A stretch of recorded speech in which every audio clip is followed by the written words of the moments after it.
What we're going to do, we're going to do a Q&A session here. We're going to invite people up to the microphone. We ask that you keep your questions to 30 seconds, the emphasis on brevity, and then Janet will get 2 to 3 minutes to answer those questions. So please line up at the microphone up here, and we'll allow you to ask your questions. While they're doing that, Janet, I've got a question for you. As you know, prior to getting into talk radio, I used to be a teacher, specifically a math teacher. I've got kids in public schools right now. You talk about raising the standards, okay? When I started to look into Common Core, I didn't have any opinion on it, pro or con. I went to their website. The very first thing I noticed when it comes to mathematics, there's no calculus. Calculus is not on the Common Core website. I don't know if it's been eliminated or if it's been forgotten, but that bothered me. The other thing that bothered me is I brought some educational experts on from Washington, D.C., who talked specifically about geometry and the new geometry or the method that's used to teach this geometry. They told me that in every country where this new method has been tried, it has failed without exception. My question to you would be, why would we take a known failed approach and experiment on our kids?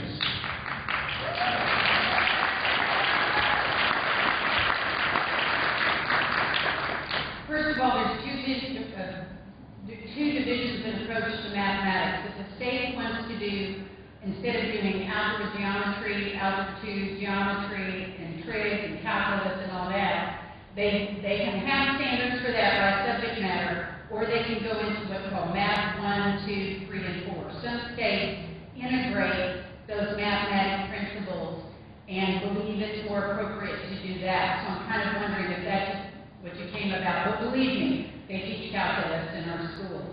The thing is, we just got to... Why isn't it on the Common Core website then? I don't know, because we've got folks that are preparing to teach it in Oklahoma, in calculus, in our high school. So I'll have to take a look into that, and I'll ask Levi Patrick. One more follow-up on that. Yesterday, I had a friend of mine, Bob Lonsberry, from Rochester, New York, his radio talk show. So the reason I brought him on was to tell my listeners about this new lady that has just been hired by the Tulsa Public Schools as assistant superintendent. She had 22 years in Rochester School District, and she was recently the superintendent in Syracuse. Well, he went on to tell me about some of the results they're getting in New York State. You know, in New York State, only 1/3 of the students this past school year were able to meet the Common Core standards, which, in my opinion, are dumbed-down standards. It's been a disaster in New York State. Again, look what's going on in other states. Why would you want to risk experimenting with our children? Pat, every year, first of all, I respectfully disagree. It's not an experimentation. There are those across the spectrum that disagree with math the way it was taught. And my kids then also took a different form of mathematics when they were in middle school because we were concerned about it. We didn't consider that an experiment. We decided that it was evidence based on best evidence. It was a decision based on best evidence. And so there's always disagreement in areas of education about what is appropriate and not appropriate. But the lowering of the scores that were seen in New York, that are seen in Tennessee, that are being seen in Kentucky, that are being seen in South Carolina, and coming up in Louisiana and even in Oklahoma, is a result that the bar was raised.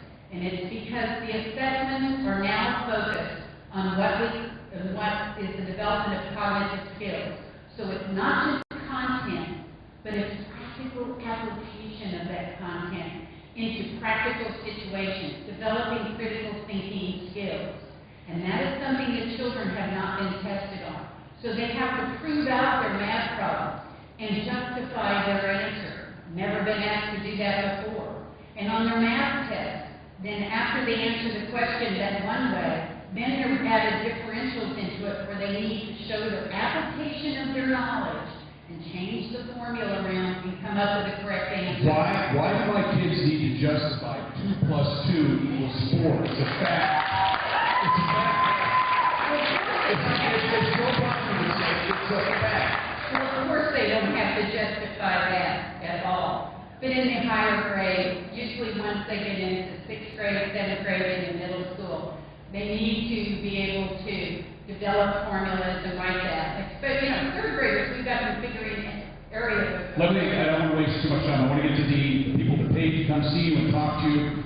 Please identify yourself and ask you your question. My name is Dr. Bill Barnes. I want to ask you about the question of dyslexia, the ability to read backwards words, numbers, math, and then check kids in first grade dyslexia. Because I have dyslexia. And so did my son. And so this is an area of reading that really hasn't been addressed in the state. And so we have, as part of that additional training that I'm telling you that we're doing with teachers around reading, we are addressing that. It is unfortunately not declared as a special education component, but it is one that certainly I believe that students are mixing their letters or mispronouncing, or the sounds that they put with the word is not always consistently that correct sound.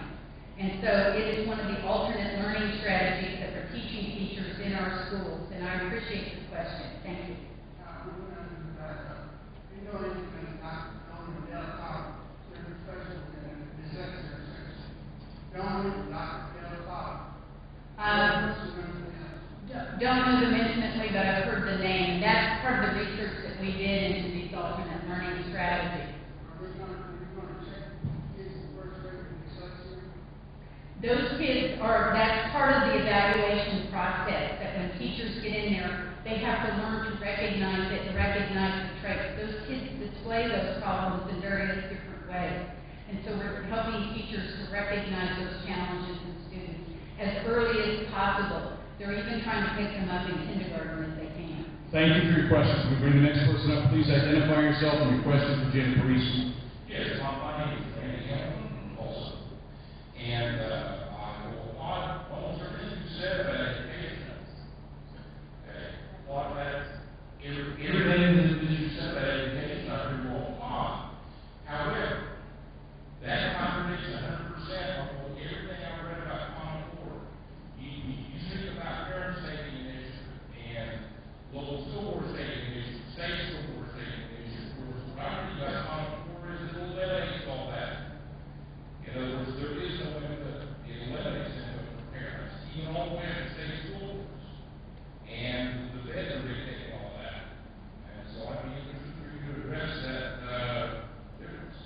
Well, I recently came out in agreement with Senator Coburn in his opposition to connecting federal funding to the implementation of standards. I agree with him.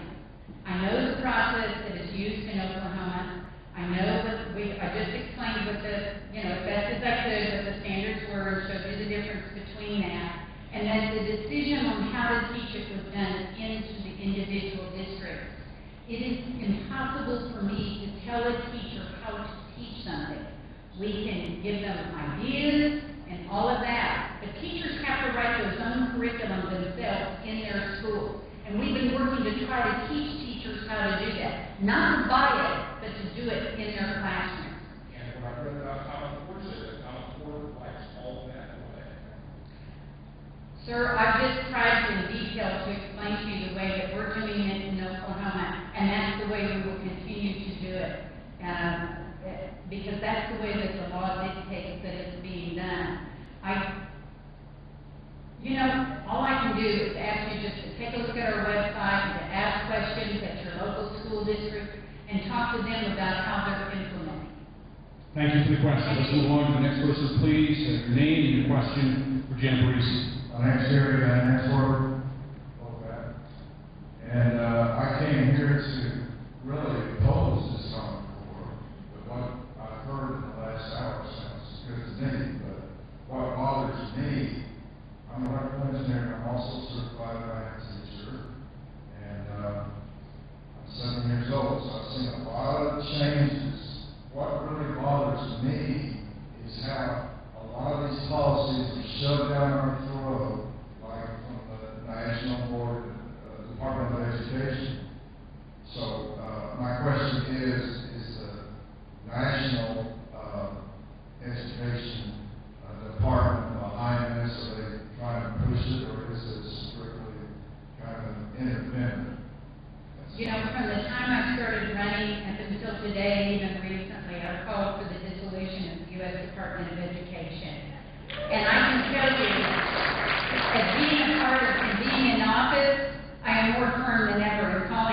dissolution of the U.S. Department of Education.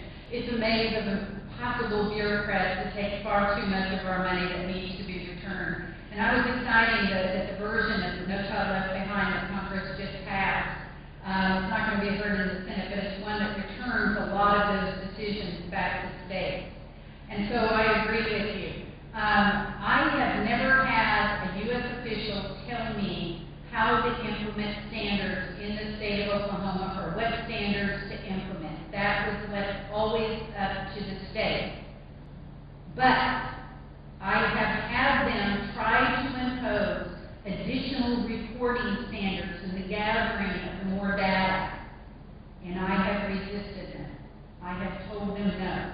Indeed, this fall, a federal audit of the Oklahoma Department of Education will have findings as to me telling them no. They wanted us to report additional information around graduation rates, and we felt it was an onerous requirement and too much federal intrusion. And I told them no. And I said, so now that I've told you no, what's going to happen? They go, well, Superintendent, you're going to have an audit finding. And I said, oh, okay. What happens after that? They couldn't answer me because they've never had anyone tell them no. Thank you for your question. Appreciate it. Let's move along. Please identify yourself and your question. My name is Tom Butler from Tulsa, Thank you. and on math and reading, it seems to me that there are certain things that need to be taught in a particular way, like your multiplication tables, phonetics, and Yes. so I guess I'm a little bit concerned about the amount of latitude that a teacher could have on what I would consider basics. Well, thank you for your question. Thank you for pointing that out. In the area of reading, the only types of techniques that we are teaching teachers is phonics-based. I want to be very, very clear about that. I am still concerned that in their colleges of education, they do get whole language. We have expressed our concern to the universities about that and told them that the only thing we were supporting is phonics-based education. But some children learn better by listening, some learn better by watching, some have to manipulate things, and that's what I'm referring to as the different learning styles in that area as well. And I'm sorry, your other question is about. Just on the math, it's related to math tables. And what you're going to see then is that the Common Core, it kind of narrows it down and gets the essential content in there so teachers can go deeper for mastery and to develop critical thinking skills. So in first and second grade and in the beginning of third grade, you're going to see just a focus on addition and subtraction and all operations around addition and subtraction. In third and fourth grade, you're going to see a focus on multiplication and division, and then they go into fraction, because those kids have to master that. They have to be able to tell you what 6.9 is, just very quickly like that. They have to know all functions around that. And in fractions, they can't go on to higher math until they've got that nailed down. So this focuses on mastery of those types of things. Thank you for your question. Next question, your name and your question for Jen Barresi, please. Julie C. You keep referring to listening to grassroots, and I have to disagree. You're not listening to grassroots. You're not listening to conservative groups at all. We have groups such as Heritage Foundation, Americans for Prosperity, Concerned Women of America, David Barton and Wall Builders, Cato Institute, Family Research Council, Afro America, the Oklahoma Republican Party platform, and the RNC platform, Eagle Force, Freedom Works, Rope. We all want to be rid of Common Core. And we want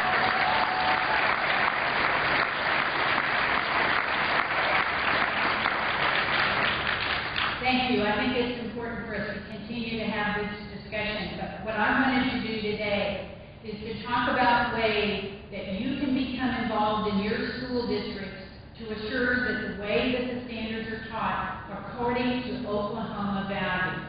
And that's why I came today.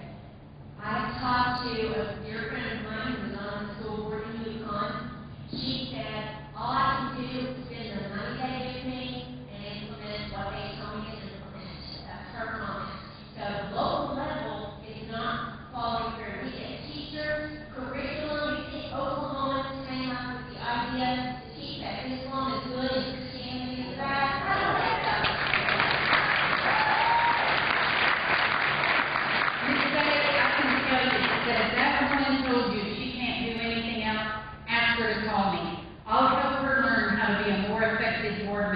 because indeed, the decision-making is at the local school board. Have her call me, and I will be happy to talk to her about it, I promise you. Thank you for the Yes, ma'am. question. Next question, please, your name? You get up on the mic. Yep.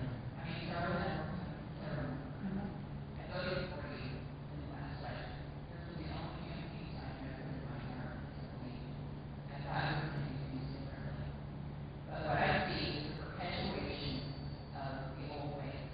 You take one here, gradually, put it in place, and you perpetuate it. There's a gap stuff. And I'm stunned by our legislature that debate on this issue is stymied, is shut down. There's no debate. We have no idea how much this is going to cost. We have no examples of what it's going to do that is better. Nobody's arguing about having better standards. That's what I thought you were going to do, and I believe in you. I mean, I homeschooled for 13 years, and the reason that I homeschooled was because the education system in the state was poor, and I wanted my kids to have a better chance. Do you have a question, Virginia? Yes, I do. When it comes to homeschooling, with the T20 Oklahoma data collection, regarding data collection, in that annual report, it talks about that they want to collect data on homeschoolers.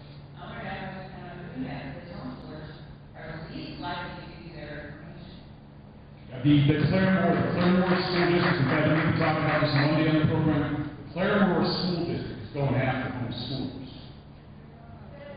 Well, I'm sorry to hear that, but I can tell you, as long as I'm in office, there is absolutely no reason to collect data on homeschoolers. So I'll take a look at their P20 report around that, because they don't give any data anyway. And I was asked before what I'm going to do about homeschoolers. Every time I go, not every time, but many times when I go to the district says, we've got to keep track of these homeschoolers. Their kids are out running around, and I constantly tell them, while I'm in office, homeschool parents will have the ability to determine what is right for their kids, and my department will collect zero data on homeschool children.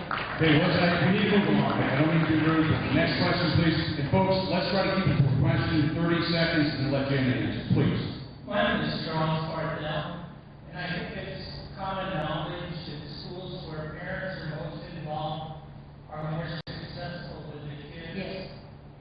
And my question is, for parent involvement, educators are constantly changing the standards in the way that they teach things.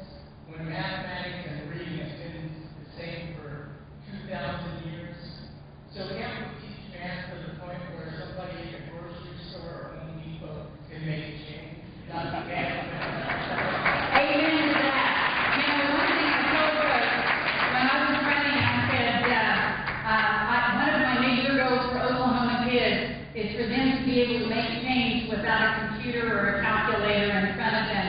And indeed, I've stopped everything in 3 stores, 3 different times when their cash register went down or the computer went down. And I taught the young people standing right there how to count that change. And I agree. That is very, very important. You know, one thing that all of you can do, and I'll say quickly, is you can become involved in the implementation of all of our state standards, is go to your local teachers and give them ideas for content that can be taught for these standards. Go look the standards up, and you come from different careers. Give those teachers relevant information, because all they're teaching is global warming, because there's just a flurry of those support materials that they get, and so they default to that. Give them information that they can teach in the schools. They'll welcome it. Yes, ma'am. Good I'm morning. going back there, I spent 4 years in the classroom teaching all subjects. I heard you say originally that you welcomed Common Core when Oklahoma adopted it, and then you looked more closely at the standards, and you determined that Oklahoma needs to write their own standards rather than use the Common Core standards. And we did for social studies and science. Okay. When you present those for public comment, which you said I think in October that will be done For science, yes, for ma'am. science, will you have the Common Core standard alongside the Oklahoma standard so that we will be able to compare how you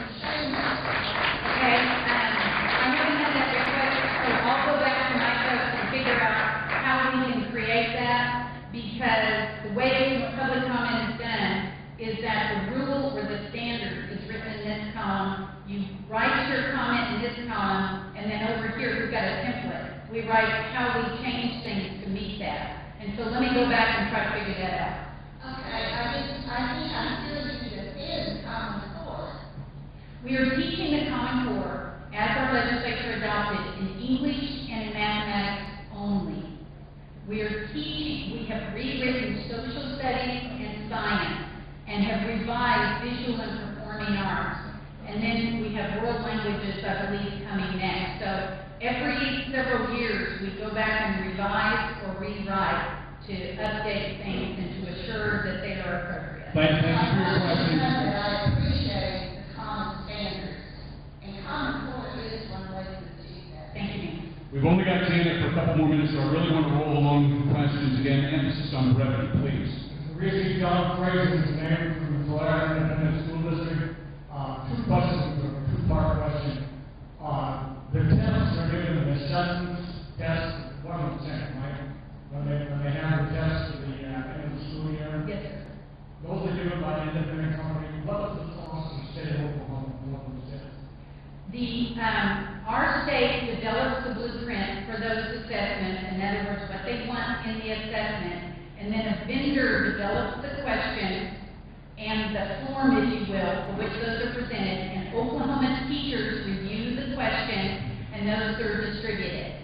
And across all grade bands, all types of tests, for handicapped kids, all assessments for all subject matters, our total state budget is $16 million. If we develop them ourselves in-house, our budget would have to be over $35 million. And the implementation of the Common Core for the state implementation, there is an additional cost for that for the different districts. True. Sir, what's going on is that we are not participating in the exam that you had heard about called PARC, Partnership for Assessment for Readiness of College and Career. That is one that a consortium of states are being involved in. And we decided to not participate for 3 reasons. Number one is time on task. It was onerous, asking kids to sit for 8.5 to 10 hours for this test. The second one was cost. The state is saving approximately $2 million a year by not participating. And the third one was technology readiness. Right now, only 28% of our school districts in the state have enough technical ability in terms of infrastructure and bandwidth to be able to take the assessment. So we're going to have the option of delivering that in paper and pencil. Thank you for the question. Next, please. My name is Bill McArthur. I have a question about the history curriculum, even though I'm retired parent. I have an analysis here by a history teacher of the 72 texts and materials for the history program for Common Core, and this analysis says that the first lesson the child gets in kindergarten history, or kindergarten first grade, is about slavery. Not about the founders, not about the founding of the country, but slavery. And that these texts emphasize that those issues, and it does Common Core indeed from all of the politically correct anti-American agenda that we're hearing so much today. Well, if you look at our Oklahoma standards for social studies, and then our textbook committee selects suggested textbooks for the state to purchase. But the decision on which textbooks to purchase is at the local district, all right? And I currently have to make a recommendation to the governor for a private citizen to be on the state textbook committee. If you'd like to volunteer, or anybody would like to volunteer, let me know. It's hard work, it's hours of work, it's grueling. But the private citizen's position just expired, and we are looking, quite frankly, for a good conservative to be on the textbook committee. Someone that can dive in and take a look at it. Common Core does not encourage that type of materials taught all around the country. Sir, it's a set of standards that are common. The way that it's taught is the decision of the individual teacher as guided by their local school board. Thank you, sir. Thank you for the question. Next, please. Thank you. Hi, I'm Dr. Catherine Rita. You had stated that the reason that you signed up to the Common Core was for the poor children who move a lot and for defense, and you said the Department of Defense also sees that reason as good, and from Oklahoma to Washington and beyond.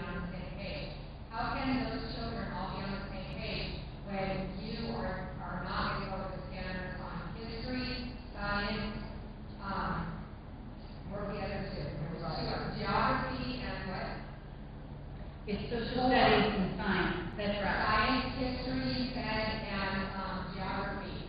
Right, and so they test specifically that in the area of English and mathematics, that we have a common set of standards in that area.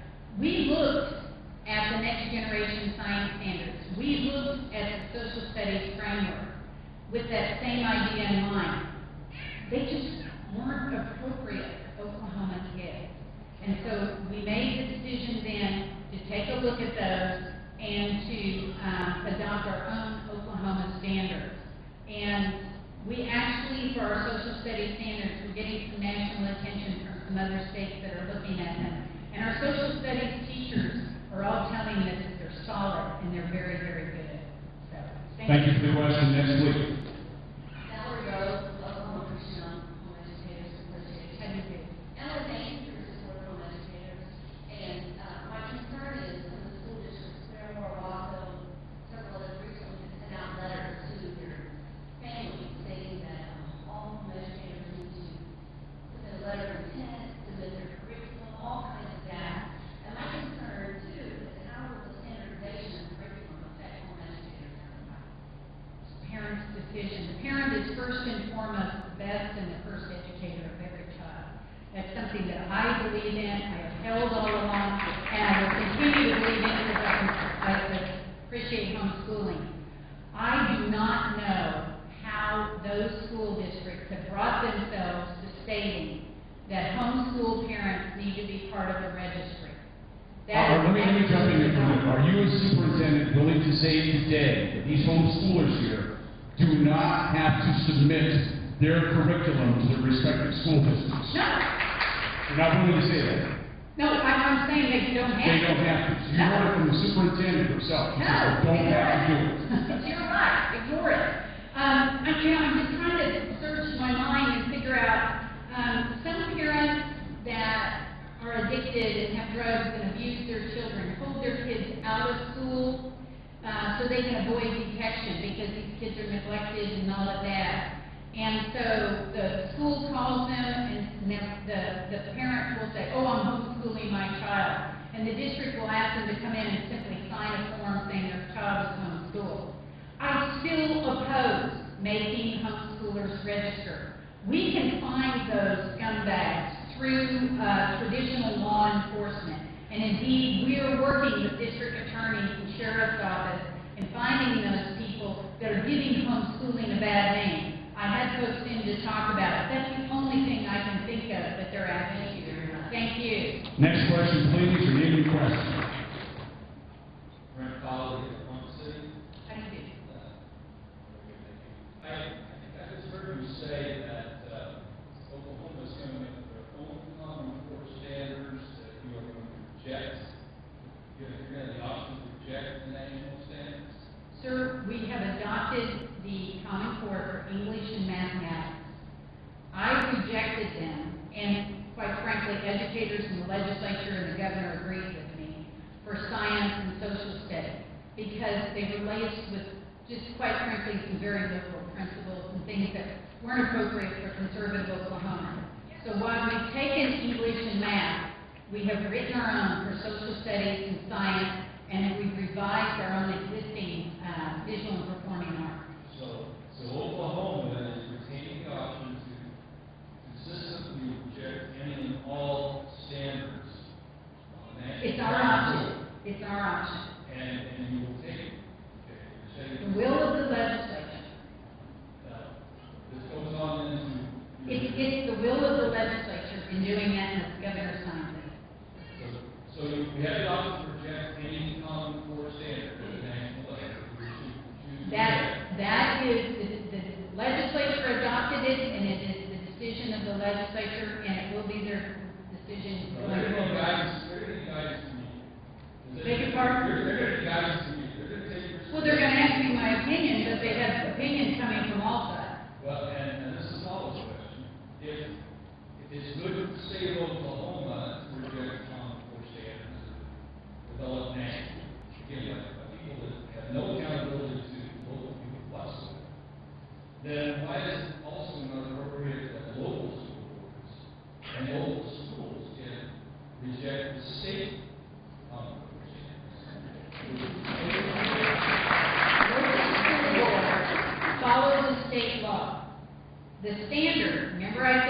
the destination, that's Dallas. The way they teach the standards is in the decision of the local school board. And once you dive into that, you'll understand that. But the standard is state law. Their children will be assessed according to the standards, and those districts will be held accountable for their results. I surmise if you set a standard, you dictate what is taught. You don't dictate how it's taught, you dictate how it's taught. And what we're doing at the state level is taking away the freedom of the local school boards to have their standards. They disagree with the state. And for local control, They can decide the curriculum on how the standard is taught. This is how it's always been done in the state since we've had standards of any kind. The standard is set at the state level, adopted by the legislature, and then the individual district decides on the curriculum. This isn't new to the Common Core. This is the way it's always been done this way, and it's being done the same way with the Common Core. I want to move along to the other questions. Got to get everybody in here. Thank you so much. Next person, please. Yes. Chris Boyer, we homeschool and concerned about my children's SAT and SAT. We don't spend it for I'm sorry, you're concerned about what? my children passing the college entry exam, SAT, ACT, without us studying curriculum. We homeschool. I can tell you that, first of all, homeschool kids that come out of great homeschooling have no problem with the ACT and the SAT. And they can continue to do that, and they will continue to excel. That's changing, though. They rewriting ACT and SAT. They are rewriting the ACT and SAT in order to improve the subject matter on it and to reach what colleges are asking for of the skills. But they're also rewriting the Common Core standards. And herein lies the problem. If he's not teaching the Common Core standards at home, his kids aren't going to know how to answer the question. So for argument's sake, if you have a third grader and you're teaching your third grader how to figure out the area of a rectangle, one of the examples I gave, and you decide to do it in a certain way, you are teaching your child that skill and that basic principle. That basic principle is the same, and that will fold into other math subjects that they will grow into that will help them excel. It is the difference between a standard and a curriculum. You may decide how to figure the area of a rectangle in a different way, using a different example. That is your choice. But the way you figure the area of the rectangle is the same. And the way you're going to, and your child, one of the standards is to read a text in 6th grade and to show evidence about the content of that text. That's the standard. Now, you can use any form of reading material you want to do that. It's the skill. It's the critical thinking application. And curriculum. Beg your pardon? There is our curriculum to choose from, where we check our set curriculum. If you want to, we're trying to teach teachers to write their own to make it relevant to their local school district. Just as you teach your own curriculum. You teach your own curriculum to your child going through school, as they progress through school. That's your decision as their parent. And it's the decision at the local school level how to teach the standard. Thank you for the question. Next, please.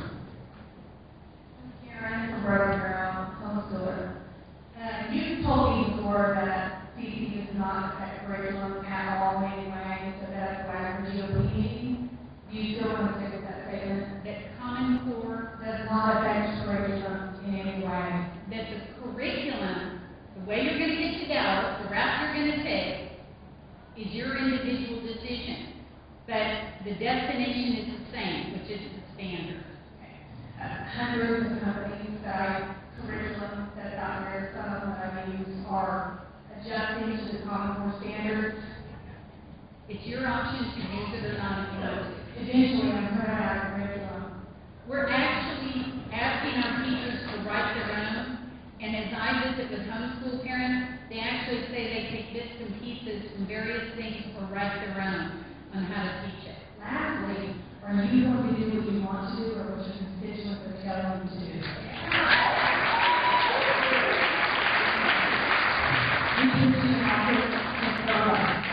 You're the masters, you're the servants. Are you going to do what we're telling you to do, or are you going to do what you want to do? My job is to implement the will of the state legislature. You elected me. No. You're elected to represent us, not the state legislature. The people are the power. Your power comes from the So people. I am And the legislative power comes from the people. We are the power. We are the power. You are the servants. Ma'am, I always appreciate input. I always appreciate input into anything that we do. Because I get just as many comments supporting the Corps and supporting our standards as I do those that oppose. There are other places in the state. Well, respectfully, ma'am, we do get a great deal of I support voted for from you. you. Thank you. Let's move on to the next one. Thank you for the question. Next one, Dean, please. I'm Carol, from City, and mine's just very simple. I read that You get up on the mic. they're teaching reading, 60% of it through dry reading of manuals on instructions instead of classes. Is that true, the reading curriculum?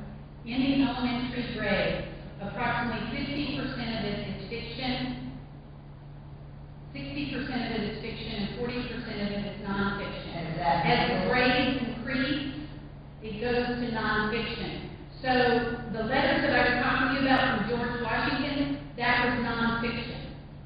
And students will be reading that. The only required reading in the Corps, the only required reading is the Declaration of Independence, the Constitution, the Bill of Rights, and the Federalist Papers. Everything else is a decision made at the local level. I'm amazed that those are really easy, and I've not heard that, and That's the only required reading list in the Common Core. and there's no time that the children are going to be reading dry instruction manuals on something. That is the decision of the curriculum made at the school site. But if you think about it, when a young person gets out into the working world, their boss is not going to say, go read that novel and come back and report on it.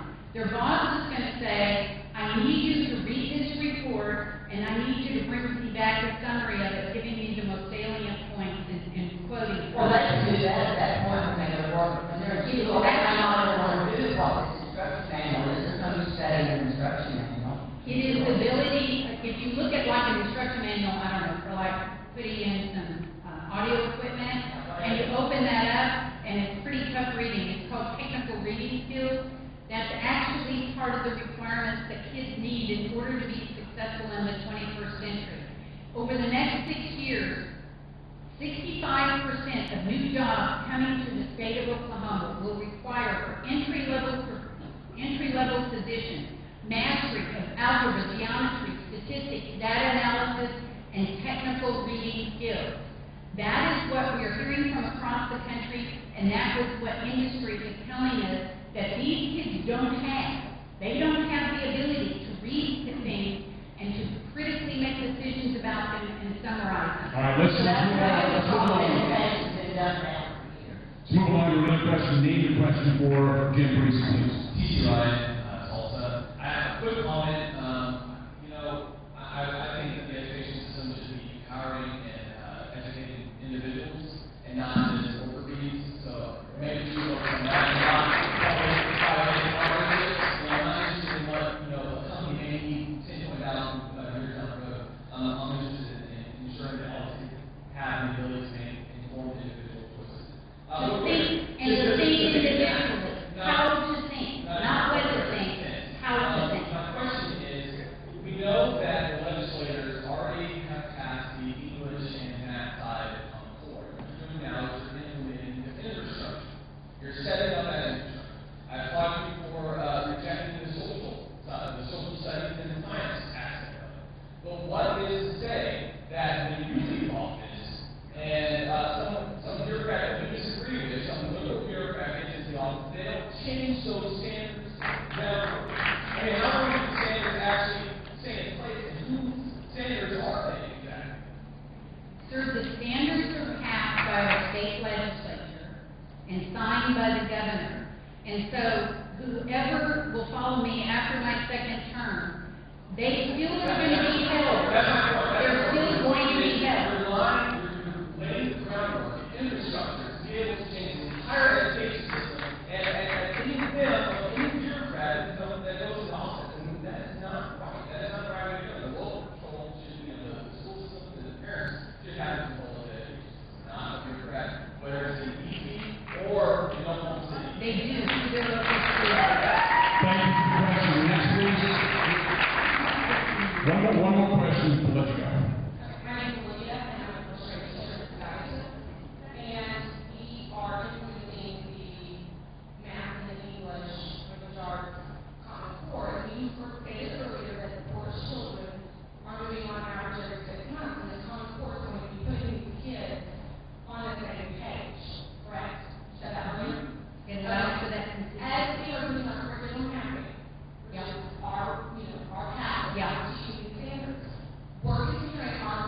the standards.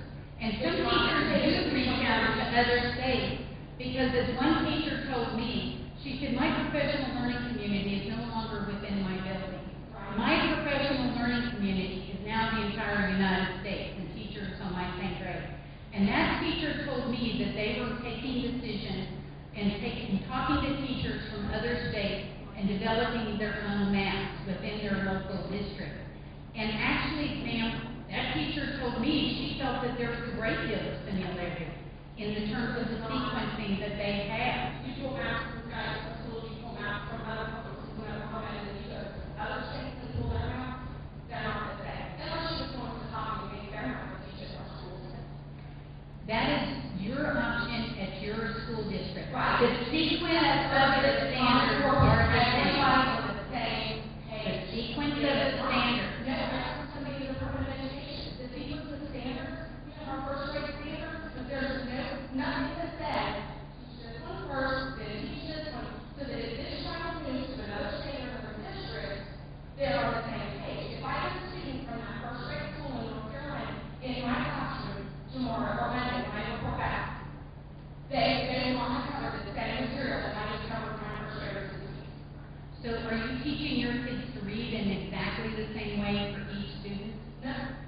But at the end of the year, If they move over to They are reading they it. will have the same stuff. but are you teaching them exactly the same way? Because the children learn differently. No, every child. But at the end of the year, hopefully they'll all end up in mastery to the point to where you need them by the end of the year. Yeah. Because it's your decision in the classroom how to get them to that end mark. Right, but you're saying a common core is everybody on the same page, so they're training the students. Only if they do It states very clearly what happens in first grade, what happens in second grade, what happens. Actually, the core was written at the beginning of the third grade on. Right. The lower grades are things that we've looked at in our state and that we're adopting in our state. So your first grade standards are those that we began to develop within our own state. The core is written actually from the third grade on up. And the lower grades are things that we've adopted on down from third grade in our own state. Call Terry McKean at the State Department of Education, and she'll talk to you about the process. Thank you for the question. I gotta jump in here. Janice is extremely generous with her time. I kept her 15 minutes longer than she wanted to be here. I realize there's people out there that still have questions to ask. Janet has graciously agreed to appear on my program. When she does, there'll be an opportunity for you to call in. And for those of you that are working and can't call in, if you send me emails, I'll see to it that your questions get asked. Please give Janet a big round of applause for coming here today.